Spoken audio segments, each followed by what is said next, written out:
नमस्कार बच्चों, primary education में आप सभी का स्वागत है। आज हम पर्यावरण अध्ययन 8 ग्रेड अभ्यास पुस्तिका कक्षा 5वीं के पाठ 10 बोलती इमारतें इस पाठ के अभ्यास प्रश्नों को हल करेंगे।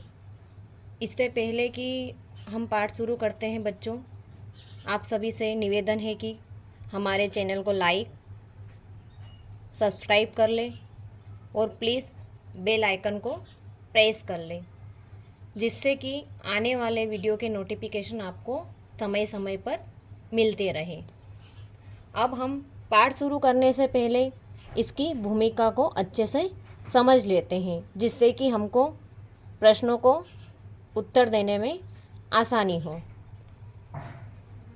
पाठ 10 का नाम क्या है? बोलती इमारतें। भूमिका। कक्षा में आज विद्यार्थी बहुत उत्साहित थे क्योंकि शिक्षक उनसे सैर पर जाने के विषय में चर्चा कर रहे थे। आज कक्षा में बहुत उत्साहित थे सभी बच्चे। कारण ये था कि सैर पे जाना था, मतलब कहीं घूमने जाना था। कोई कह रहा था कि किले की सैर पर जाएंगे, कोई म्यूजियम की सैर पर जाना चाहता था। विद्यार्थियों की इच्छा जानकर शिक्षक ने दोनों स्थानों पर सैर पर जाने का निर्णय लिया। कोई बच्चे बोल रहे थे कि अपन किले पे चलते हैं, तो कोई बच्चे बोल रहे थे म्यूजियम पे चलते हैं। तो फिर शिक्षक ने क्या निर्णय लिया कि एक काम करते हैं बच्चों, अपन दोनों स्थानों पर चलते हैं, और बताया कि किले की सैर के दौरान उन्हें बहुत सारी जानकारियां प्राप्त होगी। साथ ही शिक्षक ने बोला कि अगर किले की सैर पर जाते हैं तो अपने को बहुत सारी जानकारियां मिलेगी, जैसे किले की आंतरिक बनावट, प्राचीन समय में बिना बिजली के पानी, रोशनी और सुरक्षा आदि की व्यवस्था कैसी थी। म्यूजियम में रखी वस्तुओं को देखकर पता चलेगा कि अतीत में लोग कैसे रहते थे। म्यूजियम में जो वस्तुएं रखी जाती है उससे हमें यही जानकारी मिलती थी कि जो प्राचीन काल में अतीत में लोग कैसे रहते थे और किन किन चीज़ों का वो उपयोग करते थे, जिससे अपने को पता चलेगा। म्यूजियम में अगर नहीं रखेंगे तो पता कैसे चलेगा कि अपने को कि पुराने ज़माने में, प्राचीन काल में लोग किस तरीके से रहते थे, कैसे अपना जीवन यापन करते थे, वे कपड़े कैसे पहनते थे, वो कौन से बर्तनों का उपयोग करते थे। ये सारी जानकारी हमको म्यूज़ियम में रखे चीज़ों से मिलती है।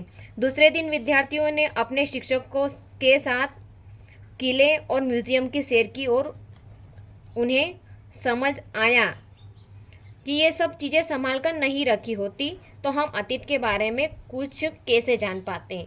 अगर वो म्यूज़ियम में गए और म्यूज़ियम में जाके उन्होंने यही समझ में आया कि अगर ये चीज़ें नहीं रखी हुई होती तो हम प्राचीन काल के बारे में कैसे जान पाते। अब हम अभ्यास प्रश्न, बहुविकल्पीय प्रश्नों को सबसे पहले हल करेंगे। प्रश्न नंबर पहला, सही विकल्प चुनकर लिखिए।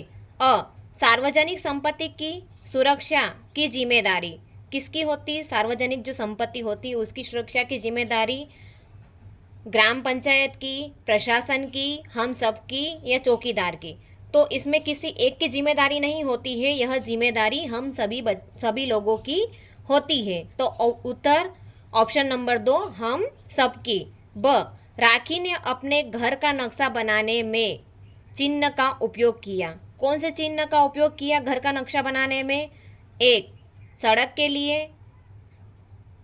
2, खिड़की के लिए, 3, बगीचे के लिए, 4, दरवाजे के लिए। तो किस चिन्ह का उपयोग किया था बनाने में? तो राखी ने उत्तर ऑप्शन 4, दरवाजे के लिए। स, श्रीधर ने किले में जो तोप देखी वो बनी थी। श्रीधर नाम का एक बच्चा था, जब वहाँ किले में गया था तो उसने एक तोप देखी थी। वह तोप किसकी बनी हुई थी? ऑप्शन 1, पीतल की, ऑप्शन 2, कांसे की, ऑप्शन 3, तांबे की, ऑप्शन 4, लोहे की। तो वह जो तोप बनी हुई थी वह कांसे की बनी हुई थी। तो उत्तर ऑप्शन 2, कांसे की। बच्चों, अब हम अति लघु उत्तरीय प्रश्नों को हल करेंगे। इसमें प्रश्न दूसरा, तोप का इस्तेमाल किस बादशाह ने किया था? तो कौन से बादशाह ने तोप का इस्तेमाल किया था? उत्तर औरंगजेब ने। प्रश्न तीसरा, गोलकुंडा के किले में पानी के क्या क्या इंतजाम थे? उन्होंने एक किला देखा था जो था गोलकुंडा का, तो उसमें पानी का क्या क्या इंतजाम देखा था। तो उत्तर 5 बावड़ियां बनी हुई थी और 3 होज थे। कहाँ पे? गोलकुंडा के किले में। प्रश्न नंबर 4, किले में बुर्ज क्यों बनाए जाते थे? बुर्ज जो होते थे वो किले में क्यों बनाए जाते थे? तो वह उत्तर सुरक्षा के लिए बनाए जाते थे। अब हम लघु उत्तरीय प्रश्नों को देखेंगे। प्रश्न नंबर 5, प्राचीन समय में किलों की सुरक्षा के लिए किस प्रकार के इंतजाम किए जाते थे? उत्तर प्राचीन समय में किलों के सुरक्षा के लिए मोटी दीवारें होती थी, लंबा चौड़ा गेट होता था और बुर्ज आदि इंतजाम किए जाते थे जिससे कि किलों की सुरक्षा की जा सके। प्रश्न नंबर 6, म्यूजियम में प्राचीन चीज़ों और अवशेषों को संभालकर क्यों रखा जाता है? उत्तर क्या कारण है कि म्यूजियम में प्राचीन चीज़ों और अवशेषों को संभालकर रखा जाता? अभी अपन ने थोड़ी देर पहले भूमिका पढ़ी थी जिसमें बताया गया था कि म्यूजियम में प्राचीन चीज़ों को संभाल कर रखने का क्या कारण था। उत्तर म्यूजियम में प्राचीन चीज़ों और अवशेषों को संभाल कर इसलिए रखा जाता क्योंकि हमें प्राचीन लोगों के रहन सहन संस्कृति का पता चलता है।